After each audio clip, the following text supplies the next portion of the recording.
820 career आहेत मित्र, आणि प्रत्येकाला करिअरची योग्य निवड करायची आणि ती कशी करायची हे आपण समजावून घेणार आहोत। मुळामध्ये आपण करिअरची निवड करतो कशी?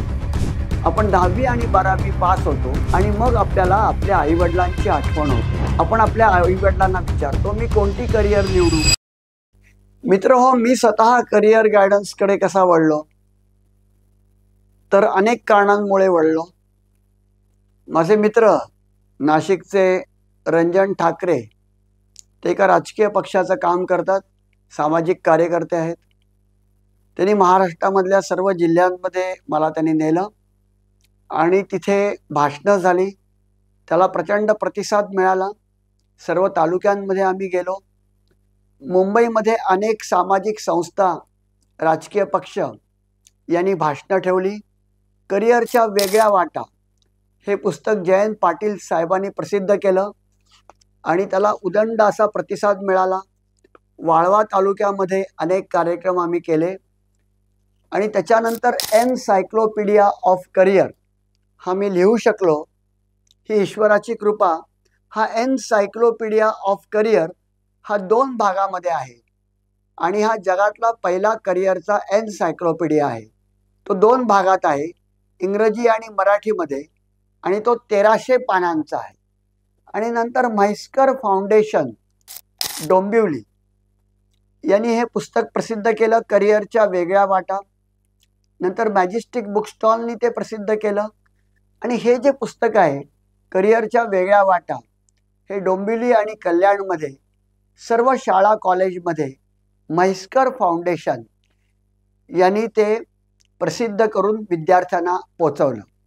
पण या सगळ्यासाठी स्पॉन्सरशिपची गरज होती, उत्साहाने मदत करण्याची गरज होती, मार्गदर्शन करण्याची गरज होती आणि मला स्वतःला हा विषय लोकांपर्यंत जाण्यासाठी उपयुक्त सूचना करण्याची गरज होती।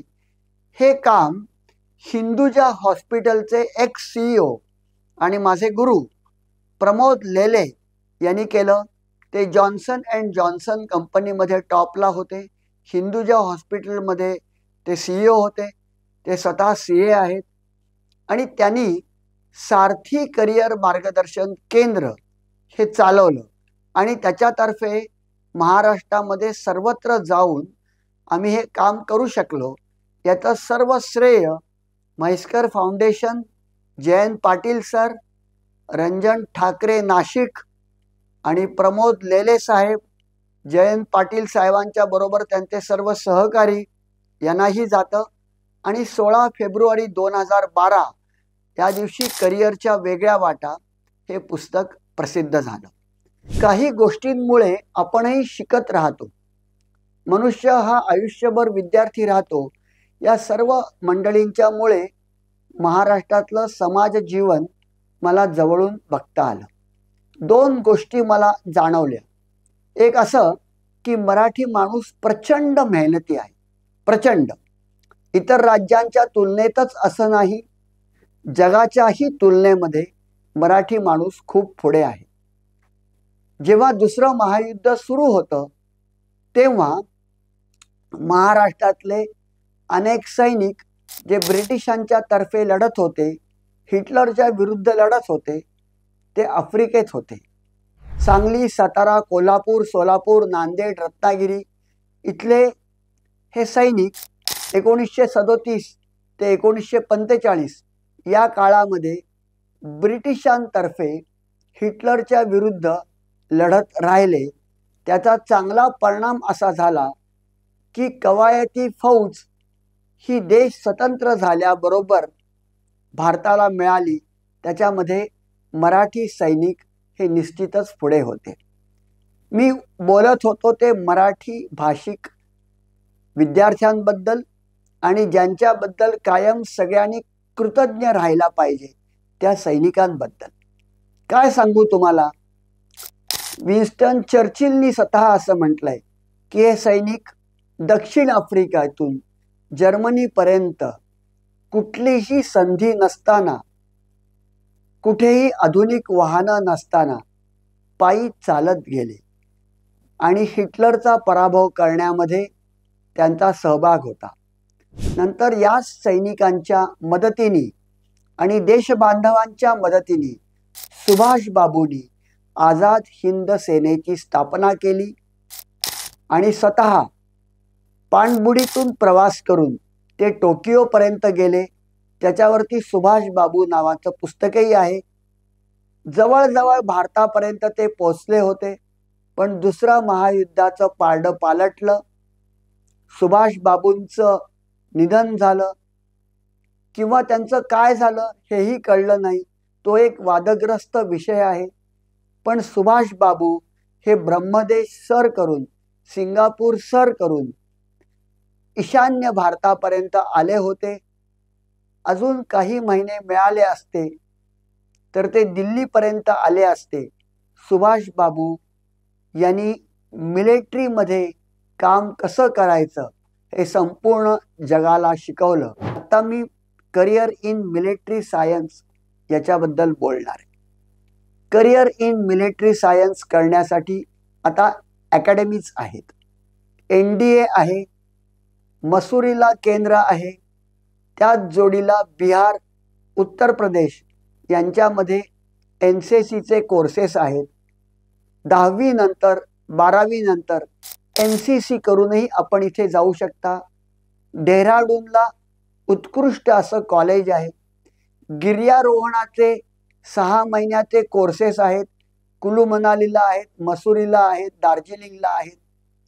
त्या जोडीला Indian navy, Indian army, Indian air force यांच्या परीक्षा तुम्ही देऊ शकता. नुसतं आपण सैनिक होणं किंवा सैन्य दलामध्ये काम करणं म्हणजे सैनिक होऊनच तिथे जाणं असं नाही.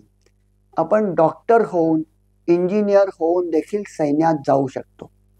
For example, arm force medical college, Solapur road, Pune हे देशातलं सर्वोत्तम कॉलेज आहे. त्यामध्ये शिक्षण घेऊन देखील तुम्ही सैन्यात जाऊ शकता. तुम्ही उत्तम अशा तऱ्हेने शिक्षक बनून सैन्यात जाऊ शकता. CA, CS, ICWA करून कॉमर्समध्ये करिअर करून देखील तुम्ही सैन्यात जाऊ शकता. क्लेरिकल काम करून देखील तुम्ही सैन्यात जाऊ शकता. किंवा MA विथ मिलिटरी सायन्स असा कोर्स करून सैन्यामध्ये तुम्ही प्राध्यापक म्हणून देखील जाऊ शकता. एअरफोर्समधली उत्कृष्ट करिअर करून तुम्ही सैन्यात जाऊ शकता. किंवा या सगळ्याच्या पलीकडे देखील तुम्ही ॲग्रिकल्चरमध्ये किंवा सॉईल कॉन्झर्वेशनमध्ये किंवा सैनिकांचं मनोधैर्य वाढवण्यासाठी सायकॉलॉजी हा कोर्स करून देखील तुम्ही सैन्यामध्ये जाऊ शकता. सैन्याला सायक्रियाटिस्टची गरज आहे, शेफची गरज आहे, सैन्याला सैनिकांची गरज आहे आणि निधड्या छातीचे सैनिक हे भारताला पुढे नेत आहेत. नुकताच आपण जे ऑपरेशन सिंदूर केलं त्याच्यामध्ये आणि कारगिल युद्धामध्ये सैन्याने उत्कृष्ट काम केलं. 1965 लाल बहादूर शास्त्रींच्या नेतृत्वाखाली आपण पाकिस्तानला धडा शिकवला. 1971 बांगलादेशाची निर्मिती करण्यामध्ये आपल्या सैनिकांचा महत्त्वाचा वाटा होता. अमेरिकेने तेव्हाही आपल्याला मदत केली नाही. इंदिरा गांधींना तेव्हाही त्यांनी विरोध केला. तेव्हा हेनरी किसिंजर होते, निक्सन अमेरिकेचे राष्ट्राध्यक्ष होते, पण त्यांनी भारताला मदत केली नाही. त्यांनी पाकिस्तानला मदत केली.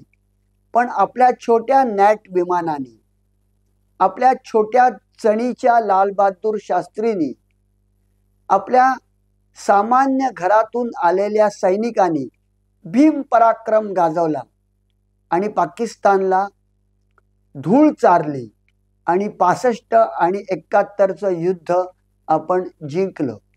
हे मी सर्व यासाठी सांगतोय की कमीत कमी शिकून निधड्या छातीने सैन्यामध्ये करिअर करण्यासाठी तुम्ही NDA कडे वळणं हे अत्यंत गरजेचं आहे. NCC करून पण आपण सैन्यामध्ये जाऊन उत्कृष्ट अशी करिअर करू शकतो. Arm force medical college guide करतं. तसंच भोसला मिलिटरी सारख्या प्रायव्हेट संस्था आहेत. नाशिकला भोसला मिलिटरी कॉलेज आहे, प्रायव्हेट संस्था आहेत. आणि याही संस्थांमध्ये जाऊन आपण करिअर करू शकतो. मानसिक कणखरता असेल, शारीरिक कणखरता असेल तर तुम्ही सैन्यात जाऊ शकता. आणि ही कणखरता असणं हे अत्यंत महत्त्वाचं आहे.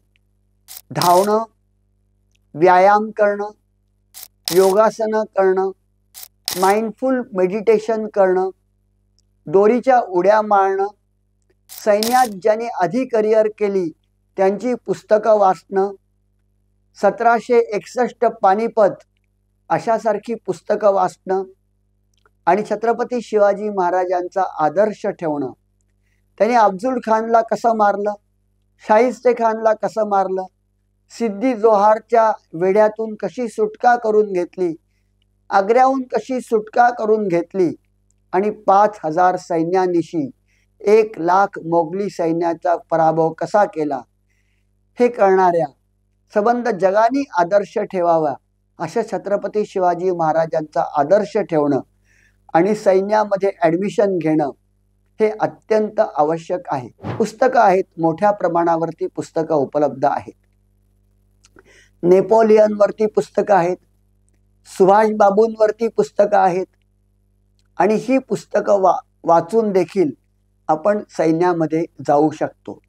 खरं तर दुसरं महायुद्ध हिटलर जिंकत होता, पण जपाननी पर्ल हार्बरवरती हल्ला केला आणि अमेरिका युद्धात पडली आणि मग जर्मनी आणि जपानचा पराभव झाला. त्याच्यावरती हजारो पुस्तकं उपलब्ध आहेत. विन्स्टन चर्चिल यांनी दोस्त राष्ट्रांचं नेतृत्व केलं आणि स्वतः ते युद्ध वार्ताहर होते. याच्यावरतीही शेकडो पुस्तकं आहेत आणि तीही पुस्तकं आपण वाचली पाहिजेत. मुस्लिम महिलांनी शिकावं म्हणून आयान हिर्सी अली यांनी पुस्तकं लिहिली आणि जगामध्ये बदल करण्यामध्ये त्यांचा सिंहाचा वाटा आहे. खरं तर सिंहिणीचा वाटा आहे असं म्हटलं तर ते योग्य ठरेल.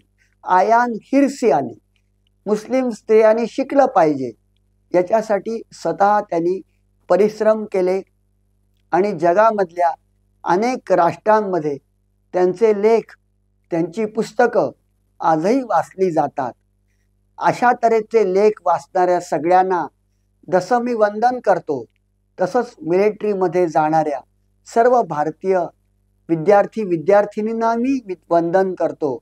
आणि त्यांनी स्कॉलरशिप मिळवून याच्यामध्ये पुढे गेलं पाहिजे असं मला वाटतं. ते जर पुढे जात असतील तर या स्कॉलरशिपच्या माध्यमातून त्यांना जगामध्ये उंच अशी भरारी घेता येते. याचं कारण असं, जे शिक्षण तुम्ही आज एका देशामध्ये घ्याल त्याच शिक्षणातून तुम्ही इतर देशांमध्ये पुढे जाऊ शकता. मग दक्षिण आफ्रिका असेल, कोलंबिया असेल, अर्जेंटिना असेल, युरोप असेल, ब्रह्मदेश असेल, सिंगापूर असेल, जपान असेल, हॉलंड असेल, सर्व देशांमध्ये सैनिकी शिक्षण घेऊन तुम्ही पुढे जाऊ शकता. ते तुम्ही जरूर कराल नव्हे, तुम्ही ते केलं पाहिजे. यासाठी सर्व मराठी विद्यार्थी विद्यार्थिनींना माझ्या मनापासून शुभेच्छा. धन्यवाद.